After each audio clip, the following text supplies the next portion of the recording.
No! No! You! But I want to. Dinner bell. Jingle bell. Let's do this podcast bell. I got a list if you want to go there. No. Okay. We'll go with the list. No. Welcome to Victoriously Crazy Podcast. Yes. I'm Marilyn Harris. And I'm Percy Smith. And today we have a very special guest on Victoriously Crazy Podcast. Me! You! I'm going to talk about the 3 webisodes that I did on Victorious. It wasn't part of the broadcast that they did of the regular show. It's too bad. It was shown on TheSlap.com website that was created specifically for Victorious.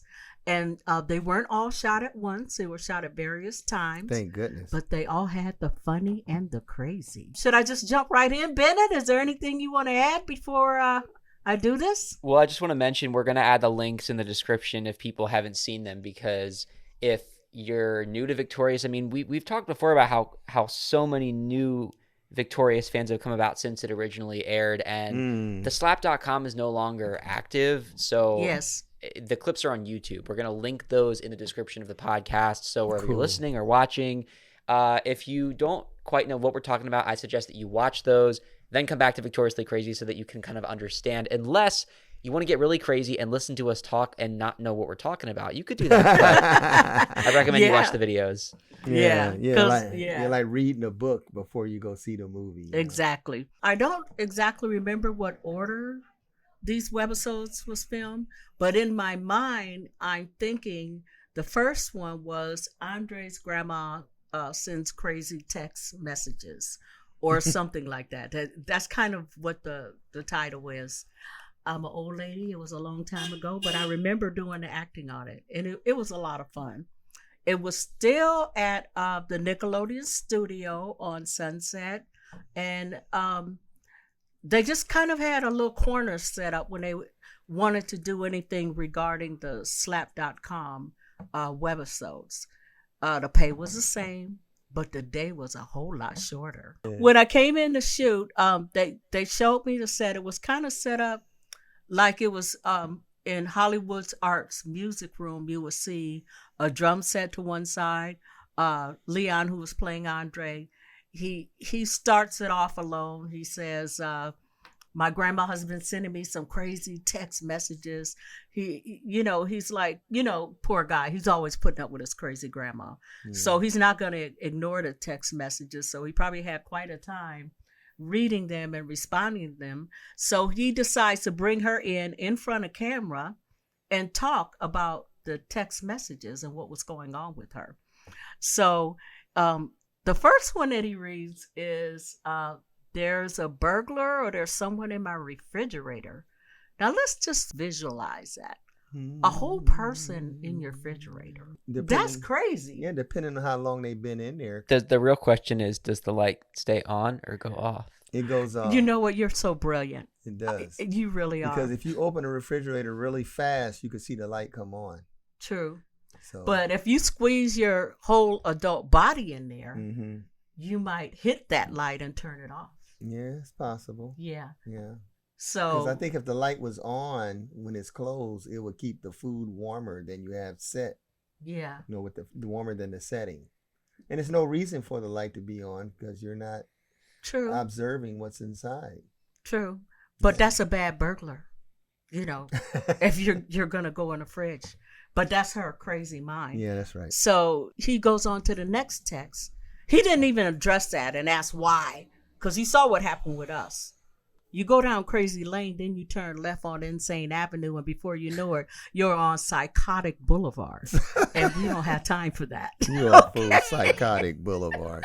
And it's a crazy place. It's a crazy place. White jackets with sleeves tied behind your back. Stethoscopes. Stethoscopes. Don't forget those. That's right. And narcotic needles going into your arm to put you down. Don't forget the thermometers. That's right. Top and bottom. That's right. Front and back. I don't want to go there. Oh, yeah. Okay. So then Andre reads the next text message. saying, my neighbor is trying to kill me. And he like, is there some dude or woman threatening my grandma? Yeah. He's like, who is it? First thing he wants to know is how old is his neighbor? And she goes, 5 fingers and 2 fingers. He's like, 7? Yeah, 7 or 6, I forgot. It was 7. 7? Yeah. Because it's my favorite number. And it kind of hurt me to think that there would be a murderous 7-year-old out there. Yeah. But they can do it, though. Yeah. 7-year-old Today's can world. kill you.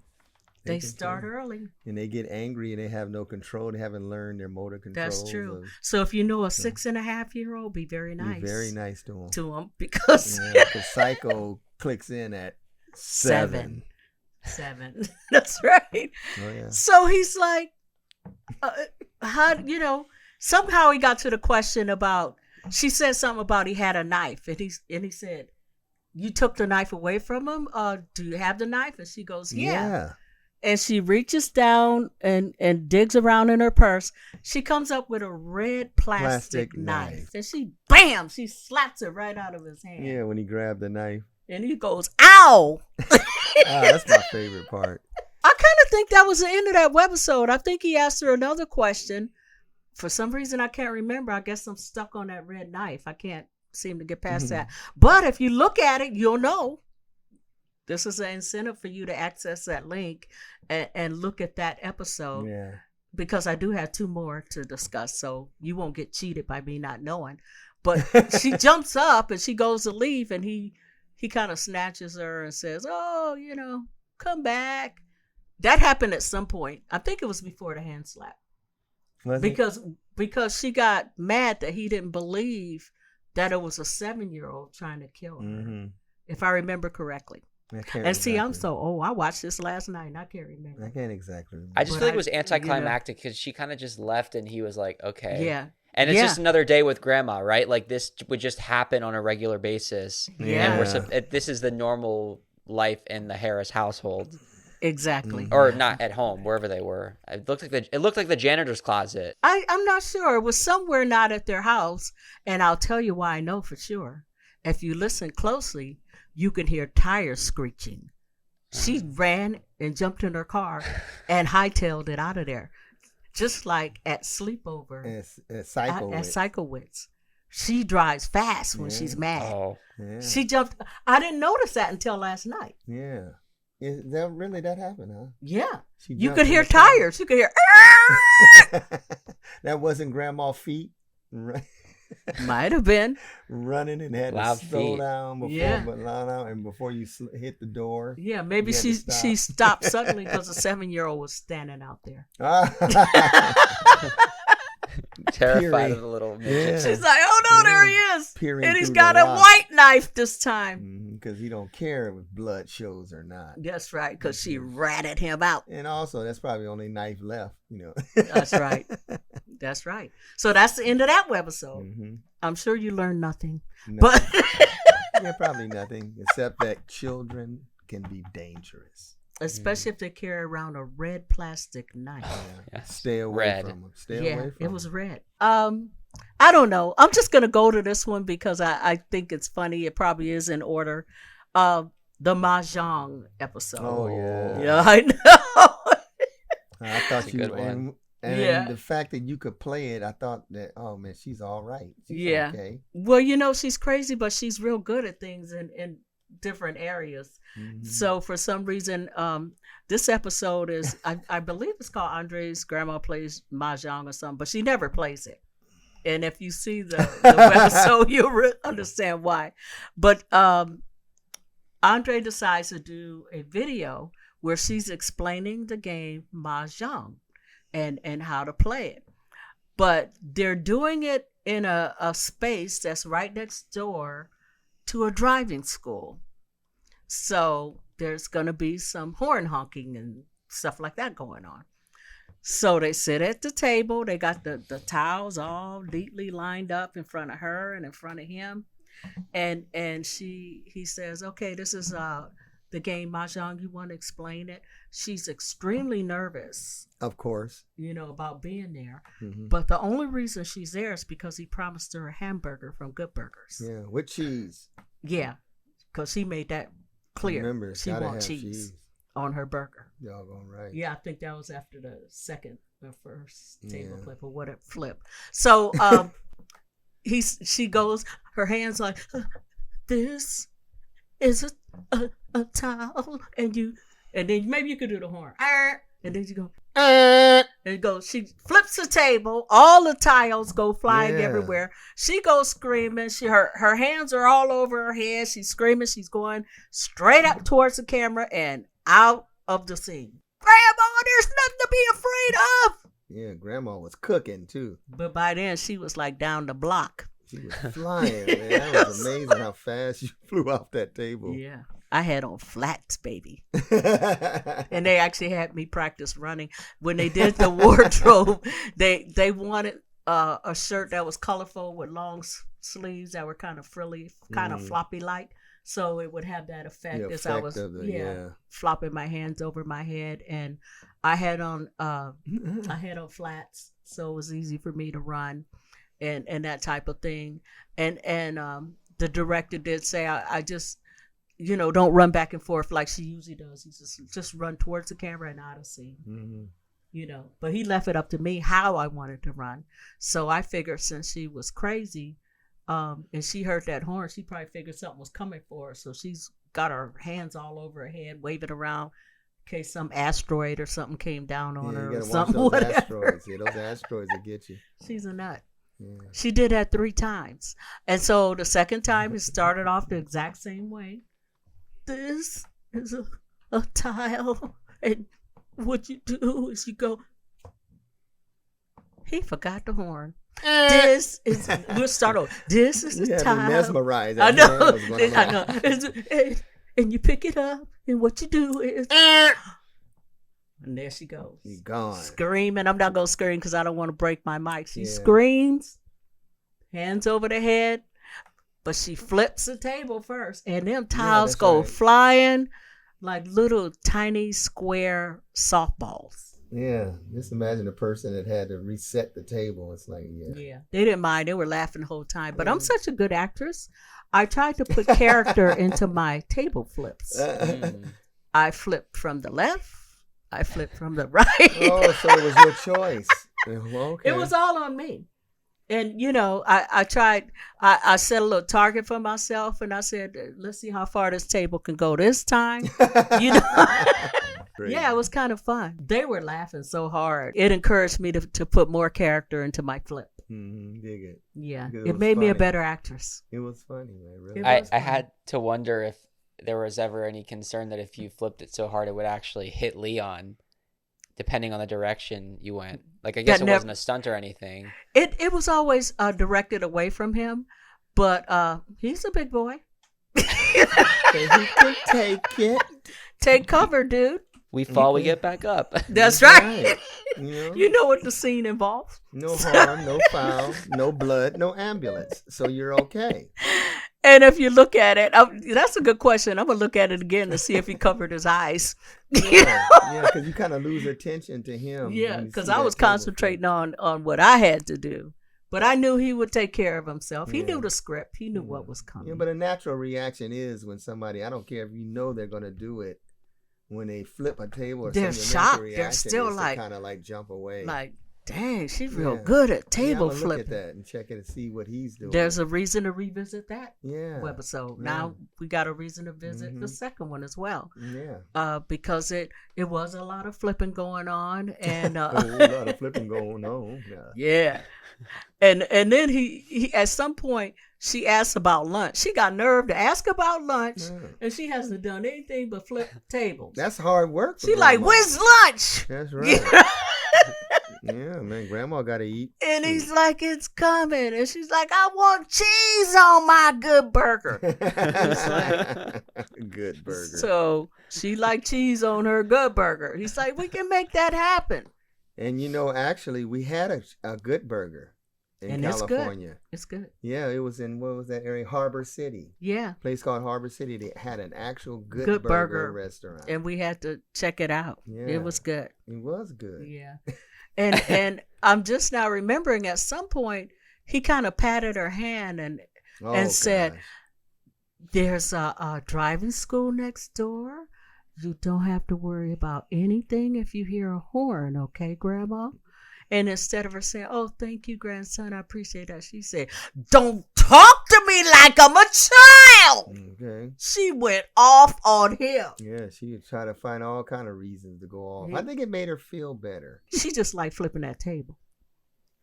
I don't think it was fear or anything like that. It's like a dog that gets a bite, and it wants another bite and another bite. And I think she liked flipping that table. And after she did it the first time, she wanted to do it again. Well, so you kind of like, calling Grandma a dog? Well, she is a dog. She's a pit bull. Oh. Because she's stout. She's stout.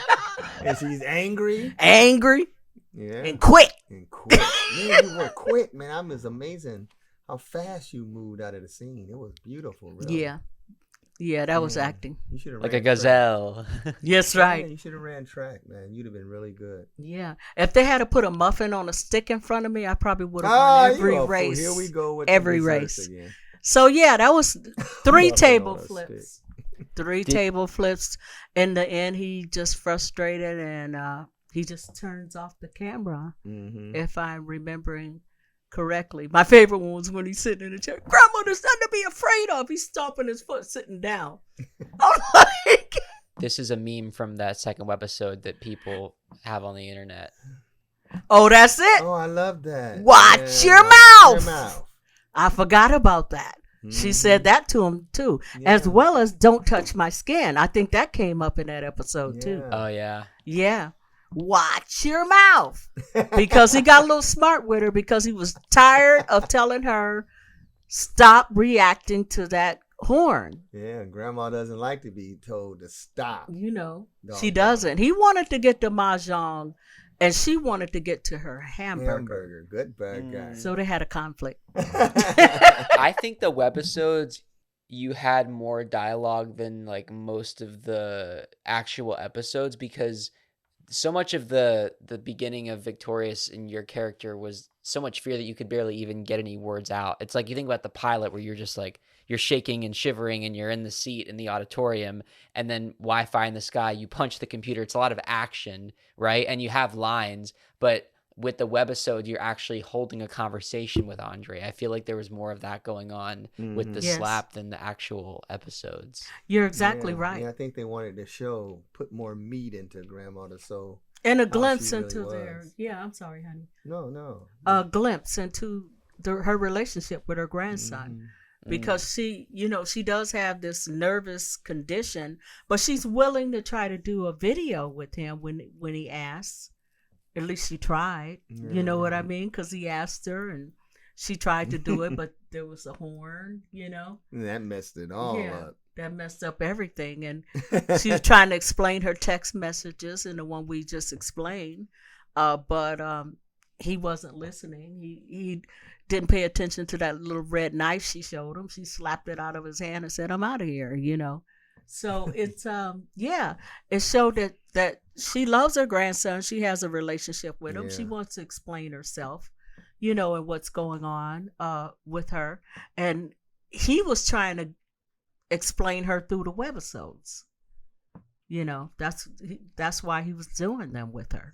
I think one thing that could make this episode a little fun is to read some of the comments on the YouTube from the webisodes. And I found some from the Mahjong episode. Andre's grandma for president was one of them. Yeah, good choice. Another one is, I don't care if it's 2023. I need a spinoff about Andre taking care of his grandma. Yeah. Oh. That's from Sierra's official so vlogging. Sweet. Yeah. He better have a straitjacket. Yeah. Andre's grandma for president. That's what Madison Sophia Chapman says. I'm down for that. I would vote for you. Oh, because I think thank you need to have that always nervous energy. I mean, you'd always be aware of what's happening. I think you'd always be on alert, and you would also know how to scare off the other countries. Oh yeah, they wouldn't want to mess with her. They'd be like, "We got grandma." Oh, she'll no, push that button, man. Oh no, not her again. Yeah, her. That is so cool. But you know, people do like a character that has spice and has they do flavor, for sure. And she definitely was that. She was the flavor. And you were right on point when you said that was the most dialogue the character had, because she usually was screaming, ducking, running, hiding. Yeah, because it was one-on-one, you know, so she had to say something with her grandson, who she openly communicates with. She loved him, really. Yeah, very much. Yeah, so that was fun. You know, that's what I love about acting. I got paid to flip a table with Mahjong tiles on it. Isn't that cool? 3 times. Yeah. Can't beat that. Can't beat that. Just like that acting job, you got paid to pet a dog. Yeah. Yeah. Yeah. But only thing about the dog, it was one of those Saint Bernards, and it slobbered. Oh. And I was looking at the director like, wait a minute, what? Should have asked for more money. You know, I was like, well, come on, man. What part was that?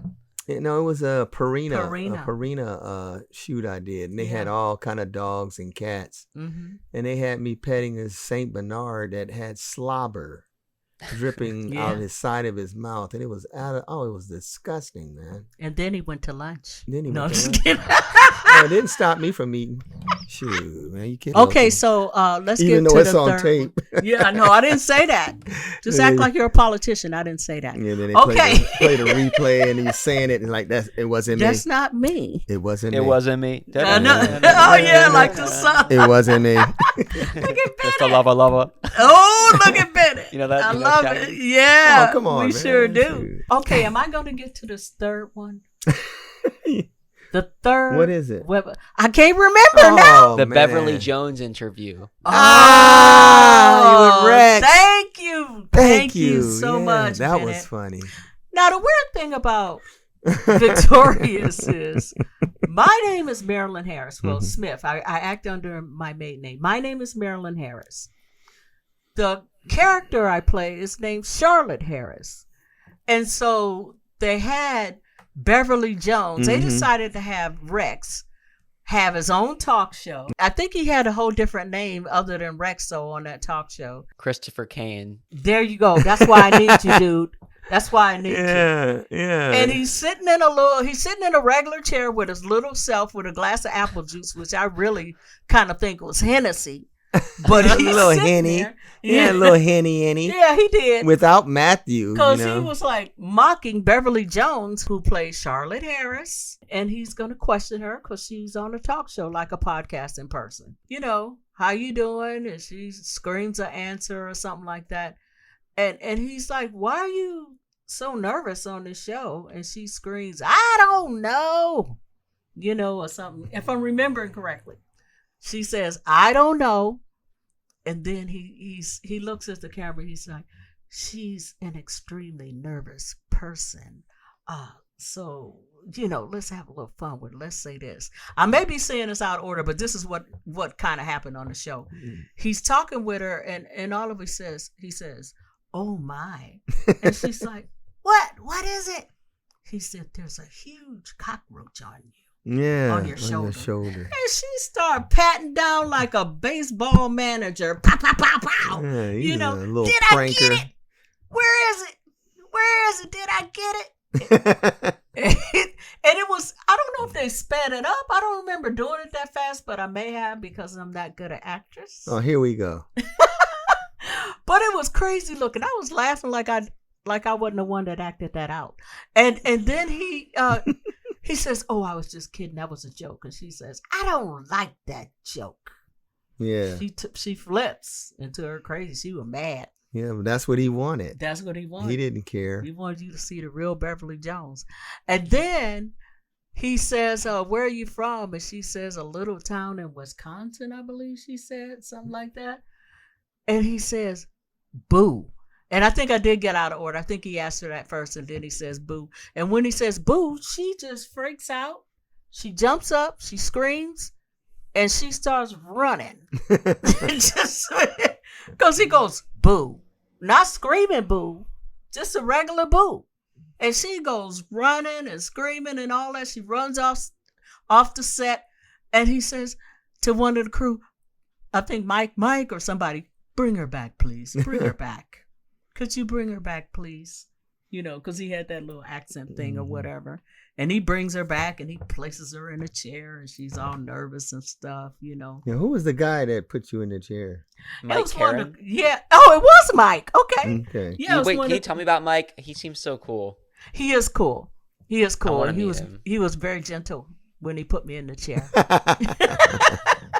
You know, he had a grip on me because he had some acting going on. Like, I got this crazy lady and she ain't gonna get away from me. Okay. You know, he wants her back. I got her back. He put me in the chair. He like kind of put me in the chair, and I'm there, you know, to continue on with this interview. It was kind of funny. I almost broke character and started laughing because he was like into it. You know, Mike is one of my role models because he started literally from the very beginning of Schneider's Bakery with, I think, Drake and Josh, second assistant director, and then worked his way up assistant director. And now he's directing episodes. And then last year started his own production company. So spending, 15 or so years in the business, just learning, doing things that I want to do, creating his own shows now and developing projects. I wish I could meet him someday. Have you tried contacting him? I have. Well, next time you do, try again and tell him that Marilyn was talking about how gentle you placed her in that chair. Oh, yes. That may get a response because I thought he was so cool and he was committed to the role. So, and I mean, it was like a 2-minute webisode. So, for me to remember that one particular moment just goes to show you, how cool he was and everything. Because, we love the behind the scenes people. That's why having Laura Erickson, the teacher, or welfare person, as she called her, we see it as teacher, but it's more than teaching. It's looking out for the kids as well. Yeah. So if you haven't listened to that episode or watched it, you should make sure you do. For sure. You'll know what we're talking about. And to get back to this short webisode, after that, I think he screamed earthquake or something like that, and she jumped up and she started running again. He said come real close. He literally That's right. He did. See, that's why I need you, man. That's why I need you. He says, I want to tell you something. And she's like, what? Because she didn't trust him. He'd been like basically harassing her. Pranking her. So you want me to get close to you? She's already like, what is that term with the police use for crazy people? 5150? 5150. But you didn't hesitate either. Yeah. You kept coming closer. Yeah, he said, come closer. Come to my ear. Lean down to my ear. And she's leaning down. And for a big girl like me, I was heavier then. I was leaning. I was like, I hope I don't fall on this thing. Yeah, that'd have been tragic. Knock his head off. Yeah, knock Rex right out the show. Yeah, but I leaned down, I got to his ear, and he says, what'd he say, Bennett? Was it boo or earthquake, or do you remember? Earthquake. Okay. And I go nuts. No one likes earthquakes in California. No, they're terrible. And we don't get many, but when they do come, it's very strange. Yeah, you remember them. It's a strange. So I ran to his left, I ran to the right, I ran back again, and I'm going across the camera. So the way it was written made it really funny because you saw a lot of crazy, but the end was the funniest because you got a glimpse of the crazy as it went across the camera going back and forth. I think the webisode was so convincing that some fans of Victorious was actually confused. They actually thought that Beverly Jones was real, and she was a real actress that played Charlotte Harris, but it was Marilyn Harris playing Beverly Jones, who plays Charlotte Harris. It's so funny you say that. I found a comment that's exactly what you're talking about. Megaflower7. Beverly is so funny. I laughed her every time I see her on an episode of Victorious. I couldn't remember if I laughed at Marilyn, who played Andre grandmother, or Beverly. Yeah, they were confused. Yeah. Beverly playing Charlotte, played by Marilyn.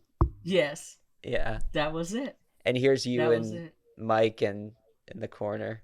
Oh yeah. Oh, see yeah. how his gentle hands? Mm-hmm. You didn't see his face, but you were able, Oh wow, look at that. Yeah, you were able to see him kind of put me gently in the chair.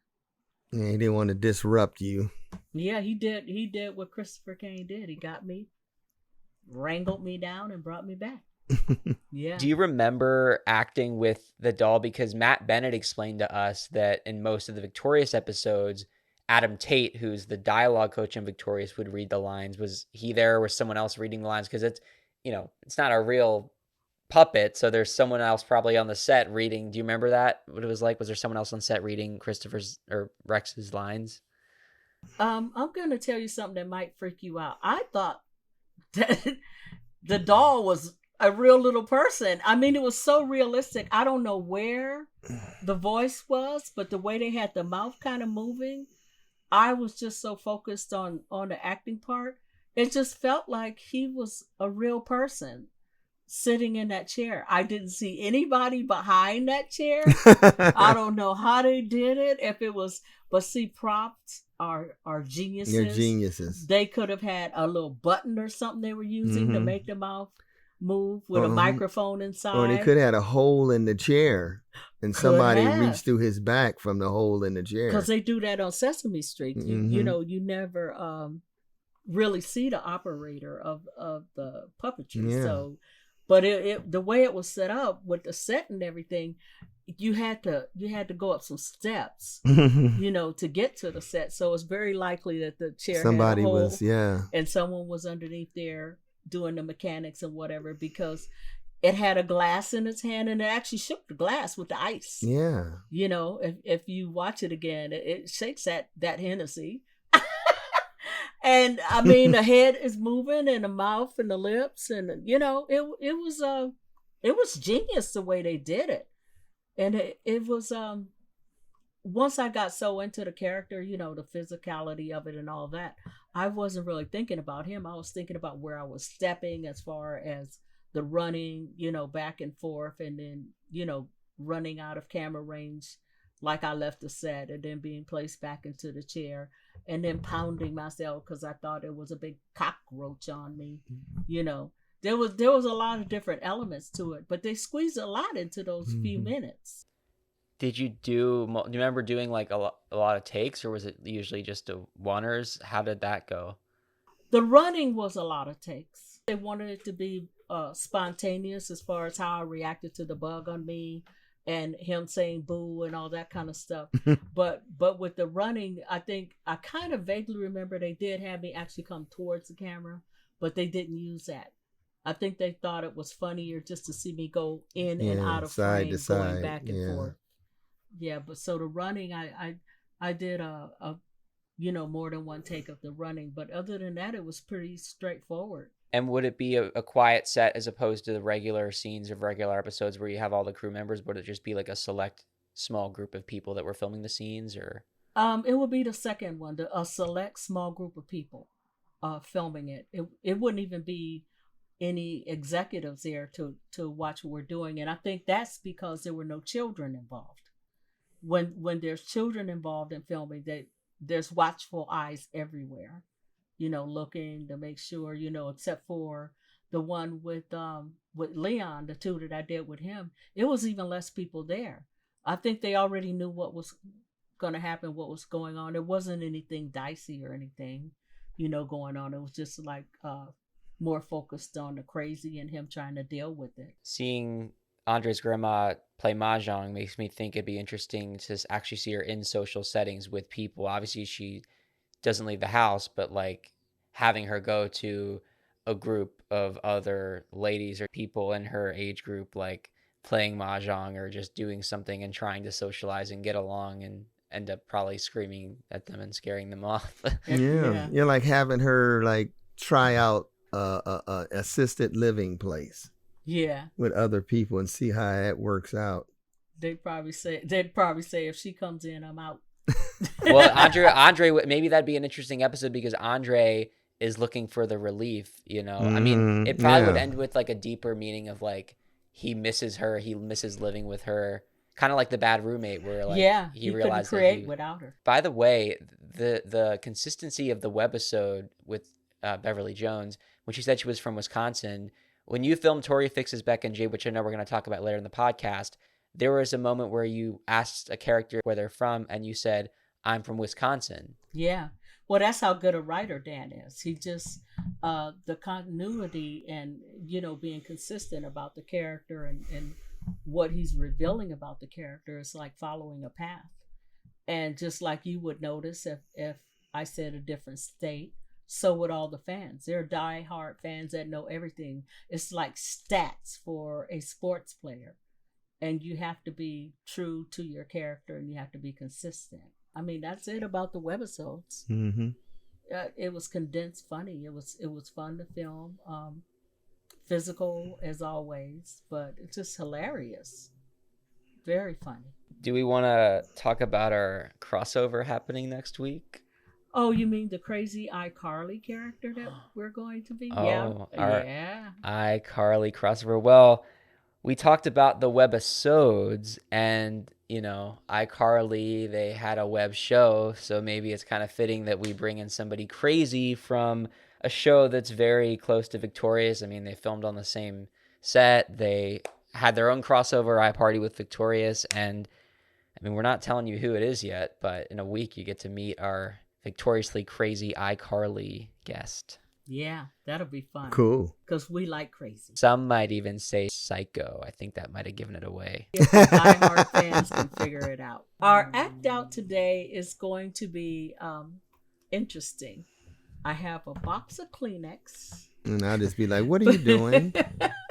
Grandma, what are you doing? But before we do that, make sure you follow us at Victoriously Crazy Podcast. Mm-hmm. We are on Instagram, YouTube, and TikTok. And make sure you subscribe, comment, like, and share. Yeah. Yeah.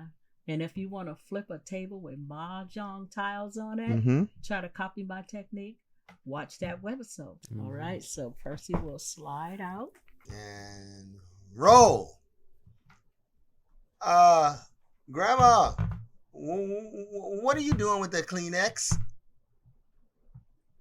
This is not Kleenex, it's a book. A what?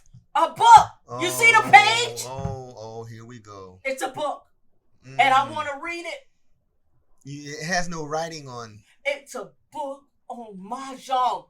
What? And I want to read it. Okay, let me hear you read it. Uh-oh. Here we go. Open. Give me the ow. Open. Oh, you hit my hand. Open. You hurt my hand. I just bought that. Yeah. Open. Oh no, that cost me $1.19. I got another page. Oh gosh. This is gonna be a good story. Okay, whatever you say.